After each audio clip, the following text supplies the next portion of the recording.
Hi, and welcome to Week 10 of the I Formation. I'm Jeff Gibbons. And I'm John Moist. Man, oh man. Another decent week at the table for picks this week. You know what? Outpicked all of the pros, just like we're good at doing. Came in at 8 and 5, both of us this week. We split on our two picks again, so I kept some distance between you. Yeah. But now both of us are officially ahead of the entire CBS pool with respect to the pros. And now I see Mr. Marino's taking first place up there, Coach is close behind him. Lots of stuff going on in the NFL this week that we need to talk about. It's almost like a church bulletin here. Let's talk about the people we're praying for first. First, we've got the Gary Kubiak in Houston. Yeah, and Wade Phillips is going to be taking over as coach for the time being. So we want to see you get better, Coach Kubiak. And certainly in Denver, too. I mean, your own team. Jack Del Rio just been announced as the interim head coach there while John Fox is recovering. Heart surgery, yes. The obvious question is, what does the Fox say? I'm not going to say, I'm going to say that he's going to be back in a few weeks. That's what he told me. But, so a couple of coaching things there. Also, one key injury that we just saw on Monday Night Football sort of threw us for our pick on with the Bears and the Green Bay Packers. Aaron Rodgers goes down with a broken clavicle. And they were pretty hush-hush about that. They've come out today, I think, as late today as we retweeted, saying that... 3 weeks. 3 weeks now. What did they say today? Oh, no. Well, I mean, I'm hearing a couple of different stories. I'm hearing 4 to 6 weeks shorter to the 4-week side. It's the kind of thing there's really not a lot of rehab you can do with it. I mean, it's like breaking I'm saying he's back in 3. How's that? And that's dragging his arm behind him. He doesn't want to see this team go down in flames. Sorry. This is a team that's going to have to rally around its resources and try to keep in the game, keep their heads in the game. And depending on who they start at quarterback, the magic decision there, I still think that they're a contender. So we'll wait and see. And of course, there was one other very, very distracting show in the NFL news this week, and this is my own Miami Dolphins. Everybody trying to stay in the news, and this whole story about the Jonathan Martin bullying / text / threatening / hashtag yes, no, maybe so. Anyway, it's been going on this week, and myself and yourself have tried to stay ahead of what's going on with this. Last going off, we know that Jonathan Martin is no longer, or is not with the team presently, and they've cut ties with Richie Incognito. They've cut ties with Richie Incognito. So, yes. But then after the fact, Ryan Tannehill comes out and says these two guys are best friends, and there's a lot of stuff going around about the texts that were shared between the two, and there was a lot of texts that are considered threats on Martin's phone. But texts that go back and forth between two buddies, especially football players, probably going to be some insults in there. And were they real threats? I shudder to think if they looked like our phones. Yeah. Stuff that we say back and forth. Yeah. And I'm sure there's a good many out there that can speak to that. The whole idea of Richie Incognito, and just looking at some of the stories out of Miami today, the players rallying around. Some of them rallying around Richie Incognito. He was even known as an honorary black man on the team. This was something that was brought to their attention. And there were racial slurs. I mean, that involved Jonathan Martin. Sadly, this is an ugly underbelly that we see in a lot of different places, not just in this professional sport, but all professional sports. We see him day to day in day-to-day life. And to take it and, like John says, and put it under the glass and decide that this is exactly literal is, I think, a travesty. At the end of the day, involving the coaching staff here in Miami, where do you stop this chain? I mean, I understand that there's no place in the world for bullying if it is exactly that. To say that to coaches, there's some media outlets out there that are saying that the entire coaching staff of the Miami Dolphins should be canned. Come on now.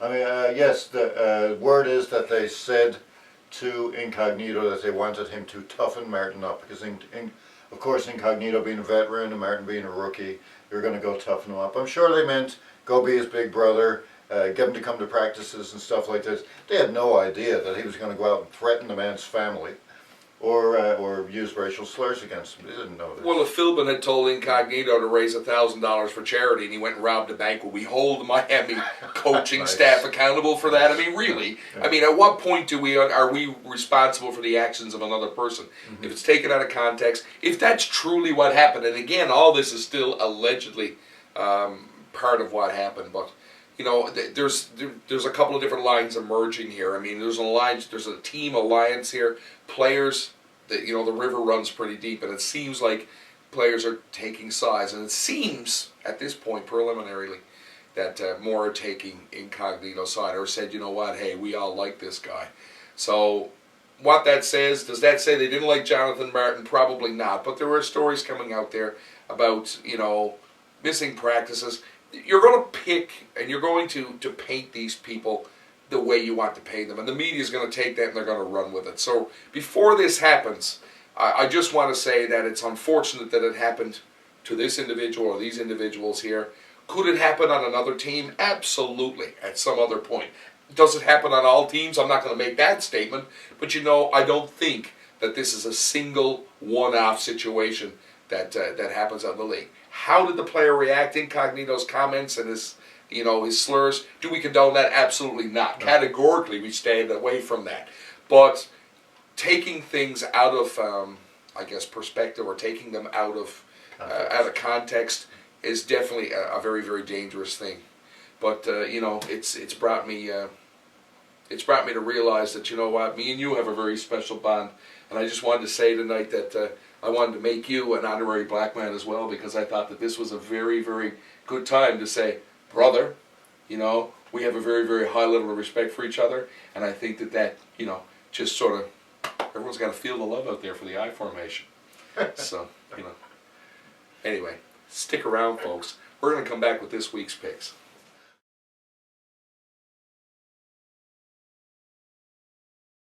Hey, welcome back to the I Formation. Now we're back with our picks for week number 10, starting with the Thursday nighter between the Washington Redskins, Minnesota Vikings. We flip-flopped a little bit on this one, John. Washington starting to peak, putting it down, pedal to metal. RG3's looking better. The team defensively is starting to balance. I see him going into Minnesota and beating the Vikings. So do I. I think that RG3, I think he made a statement earlier this week that the team is now in a division where they can still come back and win it, because, you know, it's still a tight division, and he said that they control their own destiny, and I think that Washington's going to come out, and just like Jeff said all year, is that Washington's defense gets better in the second half of the year. I think that's going to happen this week. I think Washington comes out and beats Minnesota in a close game. Awesome. Yeah. On we go to Chicago, Soldier Field, hosting the Detroit Lions. And Chicago defense is not looking very good right now. They're not, especially with Lance Briggs being out. And Cutler out of the picture. Giving up a lot of points. Yeah, I don't see it happening. I just think Megatron has a big game. Okay, I agree. I think Megatron has a big one here. And just a little shout out to Half Sack here, because I'm sure you're really excited about this one this week. Half Sack Anthony. Too bad you're not going to be there to see it, like your buddy. Anyway. Next, we got Buffalo in Pittsburgh to play the Steelers, and I'm surprised actually we agreed on this one too. But we're both going with Pittsburgh here. We are. And Buffalo's had a couple of big upstart games this year. Mm-hmm. They've had played some pretty serious football, especially at home. Mm-hmm. But on the road here, Pittsburgh, Ben Roethlisberger, Bell on the ground. You know, some things are starting to happen, starting to cook. Well, their defense is still. I really think that Pittsburgh's defense is still good. And their offensive line is really shaky, and Buffalo's going to get through. Roethlisberger's going to be on his back a lot in this game. But I think that in a close game, maybe even just a field goal, Pittsburgh beats Buffalo. Yeah, and I mean, we're looking at a team that went 3 quarters, kept it close last week against the Patriots, and put a number of points on the board against that Patriots defense. I called it to be within less than a major score. It was, just for the record, 3 quarters in, it was tied, so, or I think within a field goal. So fourth quarter they pulled away. Yeah, you know what? That kind of stuff happens when you got as much at your disposal as Tom Brady does. But that's it. Anyway, Pittsburgh wins in home. Mm-hmm. Next, we got a game that we disagree on. The Cincinnati Bengals go into Baltimore to play the Ravens. Now, I see a Cincinnati team that got schooled last week by the Miami Dolphins at home. A Bengals team that really is starting to taste the blood in that division. This is an interdivision matchup. Baltimore is behind the 8 ball at this point with their record. Cincinnati sitting at the top of that division. This is a chance to put another nail in Baltimore's coffin. I see Cincinnati going into Baltimore, and smelling blood. And they win this close. I see Baltimore as the defending Super Bowl champions. I also see them that they still have a great defense, especially Terrell Suggs and Elvis Dumerville. And I think Terrell Suggs is going to lead his team in this game. I think Suggs is going to have a huge game. And I think that it's going to be close fought, as Jeff said. I don't see this one being a blowout. I think it's probably a one-score game. I'm going to go with the Ravens at home because of the defense. And I think that Suggs is going to be the difference here. I see him having a huge day. Try Suggs, not drugs. All right. Next, we got Philadelphia going into Lambeau to play the Packers. And I do see that most of the, if not all, the experts, so-called experts on CBS, are picking Philadelphia here. I'm not so sure that I agree with them. Actually, I don't. I think Green Bay beats them. I still think Green Bay has enough to beat them. Even with the loss of Aaron Rodgers, I still think other things are percolating with that team. Eddie Lacy on the ground. I think you've got the defense, which has been... Eddie Lacy has more rushing yards, the most rushing yards than any other running back in the NFL for the past 4 weeks. Yeah. It was good to see someone getting the rock back there. More in total Green Bay. for the 4 Fair weeks. enough. Yeah. You know, depending on their choice of quarterback this week, because we're going to air early this week, we'll have to wait and see what happens there because there are some things going on. Yeah, Matt Flynn, they're looking at him. They might bring him back in the fall. We'll see what happens. We'll see. And he's, actually holds a couple of records in Green Bay, which is kind of interesting. Well, actually, we don't even know if Nick Foles is going to play in this game, but I think he will. We're talking about Vic might be coming back, but after the game Foles played, I don't know what the big and you know how I feel about this whole Michael Vick Nick Foles thing. I mean, Foles has played better this year for the Eagles. You know, tied the NFL record last week for 7 touchdown passes. You know, that's pretty elite company. We'll see if Vic starts. I give Green Bay an even bigger spread. That's what I think. We're both picking Green Bay here. Yeah. Next, we got Seattle going into Atlanta to play the Falcons.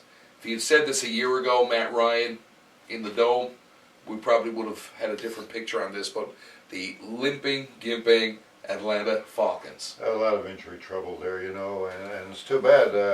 Matt Ryan at the Dome, normally you'd say that this was a game that was Atlanta would be almost unbeatable, but Seattle is just a much better football team this year, mostly because of Atlanta's injuries, but I really don't see this one as even being close.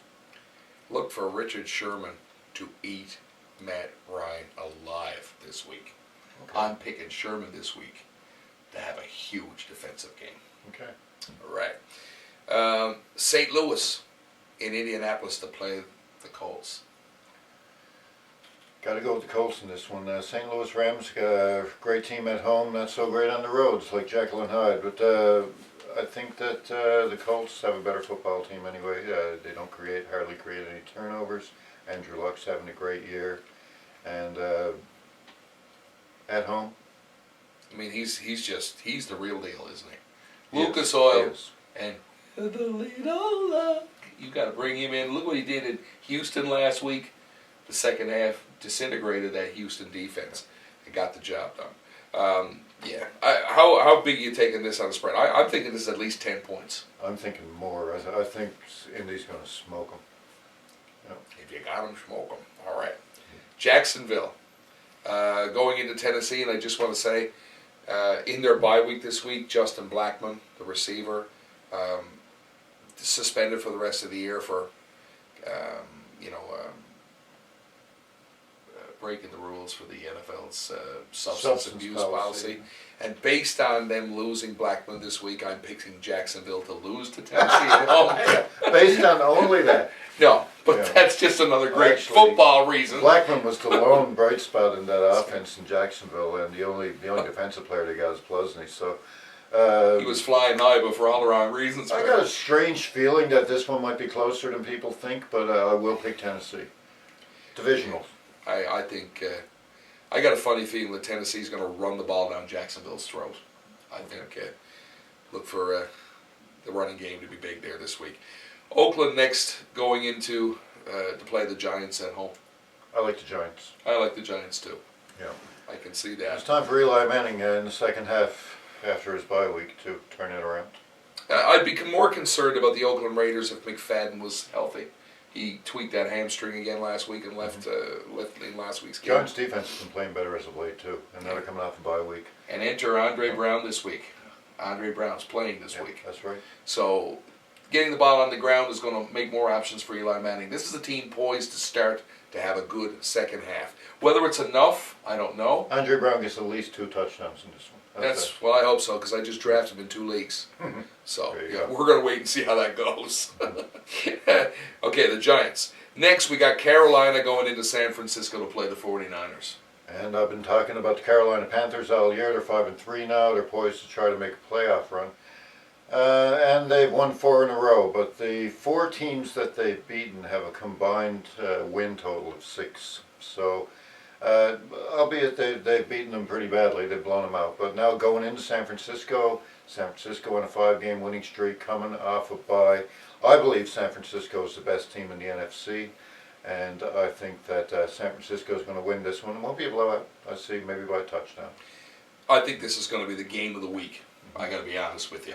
I think if the Carolina defense shows up and gives trouble to Colin Kaepernick, this is a game that's going to be won on the ground. I think this option thing will be dealt with very quickly. I think that they're going to have to run the ball old-fashioned. They're going to have to give it to Frank Gore, and I think he's They going to run be the option against Carolina. They're going to have to throw the ball. Yeah, absolutely. Yeah.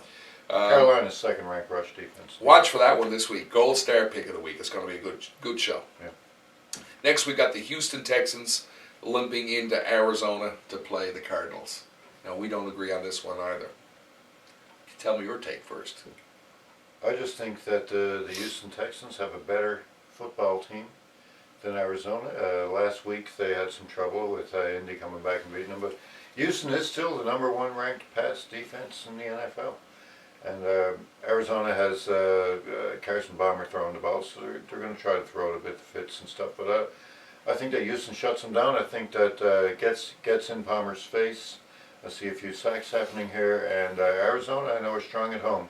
Well, I'm going to pick Houston to win this one by 6 points. How's that? Okay, and my take on this, and the football reason changes here, is, and you said it yourself last week, there are holes in that Houston defense now that have been exploited by Andrew Luck. Brian Cushing going down for the season.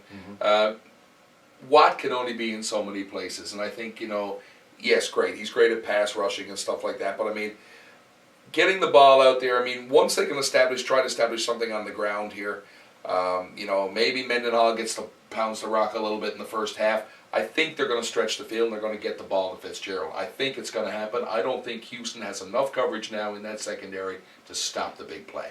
And I think Arizona's going to light them up in the second half, just like Andrew Luck did. I think Carson Palmer's going to have a painful day, but we'll see what happens. I'm saying Arizona by a touchdown. Anyway, next we've got Denver going into San Diego. What's to be said here? It's interesting because you know what? Phillip Rivers has played very well this year, but what can I say? It's the Denver Broncos. I don't think they're even a match. No, I don't think so either. I think Denver has just a very talented offense, of course, and they're coming off a bye week now. Going into San Diego's divisional matchup, it's going to be an exciting game for about half of it. And then the second half, Peyton Manning's going to take over. Speaking of over, take it on the picks. Definitely. Take the over on this one. I don't care if it's 80. Gotta tell you. I'd take over on 80. Yeah. I'd say combined yardage between those two quarterbacks going to be around 900. That's my guess. I'd say that's accurate. All right. Next, we've got Dallas going into the Big Easy to play the New Orleans Saints. It's an interesting game of sorts, too. It is, because Dallas has created the least amount of turnovers as a team in the NFL. And now they're going in New Orleans. Great defense there. I think the Saints are going to win this one, but I'm scared of it. I think Dallas has what it takes to be able to win them and beat the Saints in New Orleans. But I'm going to pick the Saints anyway by a field goal or so.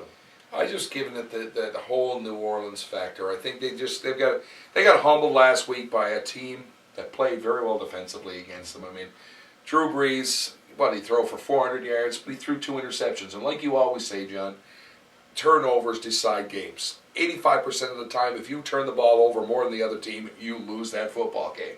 And that was a classic. That was a classic reason why they were bested by the Jets. They're at home now. They're licking their wounds. They're playing a team that's they're going to be up for this game, I think. I mean, Romo has played well this year. Offensively, Dallas has done very well. Like I say, very few turnovers. But I'm not looking at that New Orleans defense as carefully as I should be looking at it, because they've had some pretty good defensive moments this year. The rush defense is still a little bit shaky, and with DeMarco Murray coming in with Dallas, if Dallas can control the game on the ground, then they can pull the upset here. But really hard to go into New Orleans and get a win. At the end of the day, I'm sorry, I didn't mean to cut you off. I don't think that New Orleans 4-0 at home this year, I believe. Mm-hmm. Yeah. And at the end of the day, Romo's going to throw that interception in the fourth quarter, and it's going to cost him the game. It's going to happen, folks. I'm saying it, I'm calling it. It's not a big deal. It's like me saying there'll be a coin toss. Okay? So I'm thinking New Orleans wins. Fourth quarter, the ship sails. Maybe it's 10 points. Big game for Lance Moore, just saying. Just Lance Moore. He's back on the practice field this week. He's playing okay. Yeah, okay. Finally, we got our Monday nighter. And our buddy Glenn is going to be there for this in Tampa Bay to watch the Miami Dolphins play the Tampa Bay Buccaneers. Nothing like Florida football, right? When we think about all the great wins. And how many wins have Miami got this year? They're 4-4. So what does that give us? 4 wins in Florida this year. 3 teams, 4 wins. All of them with the same team. The Buccaneers at 0-8. And I still don't think they're an 0-8 team. I'm still thinking back to that Jets game where they should have won that game. Yeah. Anyway, that's just one. And you know what? That can cause a team to fall over the edge. Doug Martin, I think, is going to play this week. I think he is. I'm not sure if they've come right out and said he's definitely going to play, but I think he's eligible to play, and they're going to give him a try. If it doesn't work out, then they're just going to place him on season-ending injured reserve. But so give him a shot. This week, it's tape up his shoulder. Yeah, he's not going to wear a harness this week. He's going to wrap in bubble wrap. So something is going to happen. Doug Martin may make an appearance. Dashon Goldson's supposed to come back for this one too. Yeah, well, I still got the handcuff action on the running back here because that might pay dividends for me this week in my fantasy. I'm all about the fantasy this week, can you tell? But I think Miami has, who played a great game last week defensively at home against the Bengals. We're still in the Sunshine State, so similar kind of climate here. I don't think Tampa Bay is the team that the Miami Dolphins are. I think Miami goes above 500 now and starts to move towards a potential playoff spot, maybe a wild card. Their schedule is a lot softer in the second half as it was in the first half, so there's still an opportunity for these guys to move forward. And that's probably without Jonathan Martin, Richie Incognito this week. I don't know who else is hidden away or whatever the state may be, but it's interesting too. Something else that I noticed is kind of funny how they picked up McKinney for that left side. Incognito was giving them all the information, so I don't know how that's going to play out this week. That's true. He was feeding everything, all the offensive plays to McKinney this week, so that could make a difference. I'm sure somebody's been brought into and schooled on that already. I'm going to go with Miami as well. I think that they played a great game last week. They looked really good. Game ended on a sack by Cameron Wake, which was very fitting considering it was a strongly fought defensive game for Miami.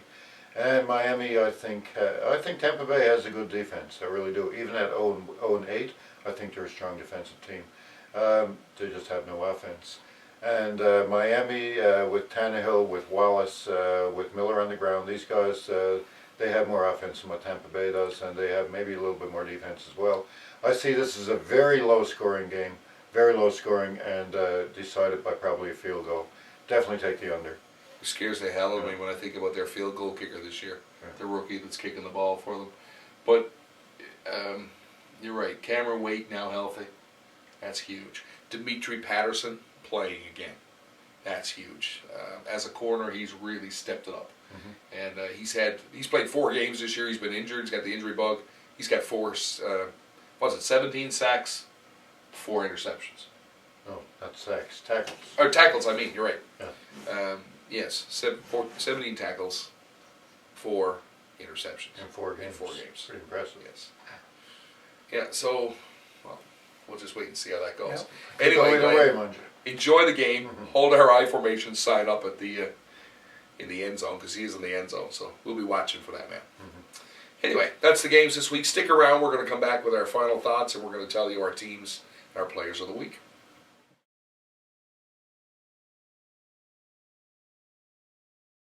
Hi, we're back with this week's Players of the Week and Teams of the Week. And John, who are you liking this week as Player of the Week?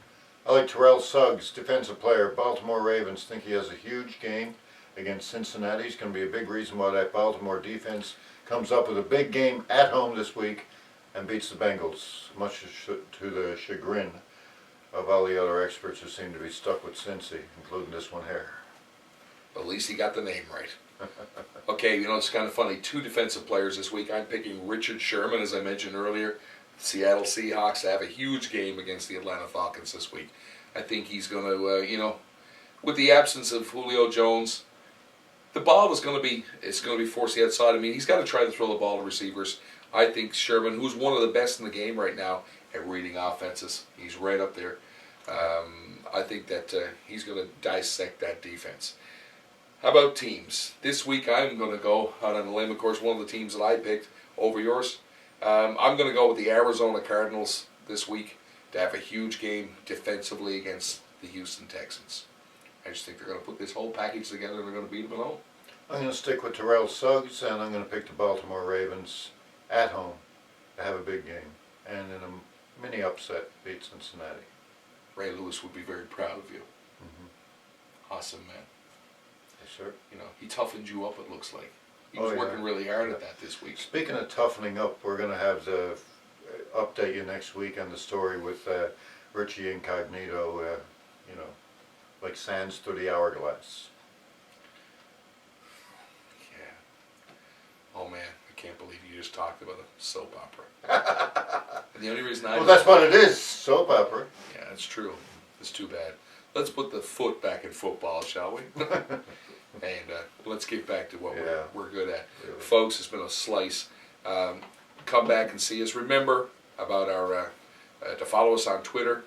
We are _I_formation. And of course, come and see us on Facebook, like our page, and share. Let's get more likes out there. And it's just the I formation, all one word. Certainly, if you want to drop us a line, you can also reach us at the iformation@gmail.com. So, that's it again for another week. Anything else you want to say? Just want to say have fun out there. Glenn Barrett out in Tampa Bay watching the Miami game. Bring back swag. That's right. For the man room. And until next week, it's good night from me. And it's good night from him. Have fun.